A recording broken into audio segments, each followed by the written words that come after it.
श्रावस्ती के अंगुलीमाल को हम एक डाकू के रूप में ही जानते हैं। डाकू भी ऐसा जो लोगों को मारकर उनकी उंगलियां काटकर उसकी माला पहनता था।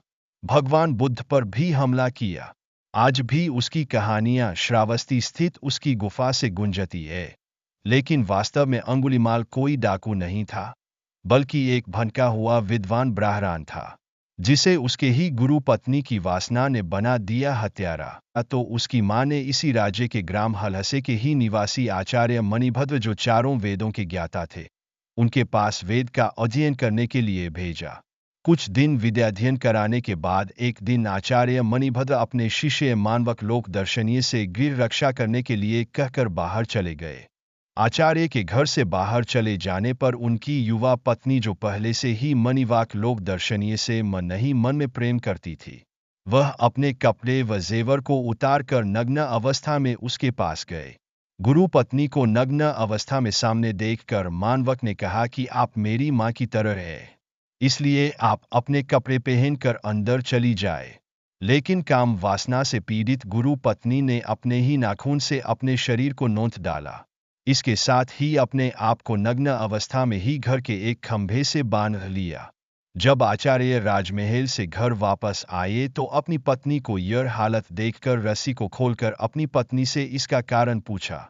इस पर गुरु पत्नी ने कहा, आपके शिष्य मानवक सर्वलोक दर्शनीय ने मुझसे गलत कार्य करने के लिए कहा और मैंने इनकार किया, तो उसने मुझे जबरदस्ती खंभे से बांध दिया। आचार्य मणिभद्र दुखी हुए और कहा कि दुरात्मा, तुमने गुरु पत्नी से अनुचित व्यवहार कर महा अपराध किया है।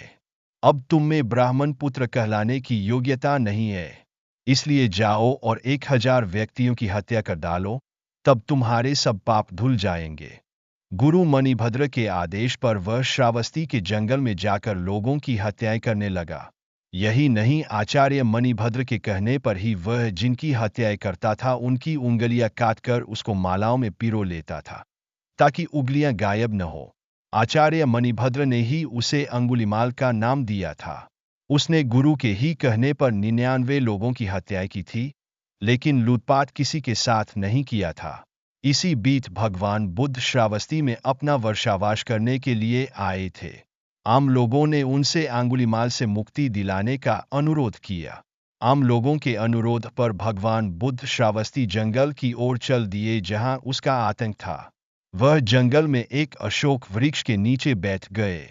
जैसे ही अंगुलीमाल ने तथागत गौतम बुद्ध को देखा, उनकी ओर दौड़ा, लेकिन वह उन तक पहुंच नहीं पाया। इस पर अंगुलीमाल ने बुद्ध से कर के रूप में उनसे एक उंगली मांगी।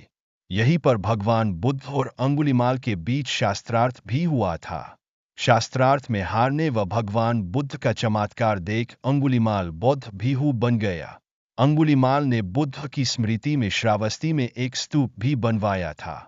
सन 629 से 645 तक के अपने भारत भ्रमण में चीनी यात्री हुएनत्सांग ने इस स्तूप को और अन्य स्तूपों को देखा था, जो श्रावस्ती में उस समय मौजूद थे।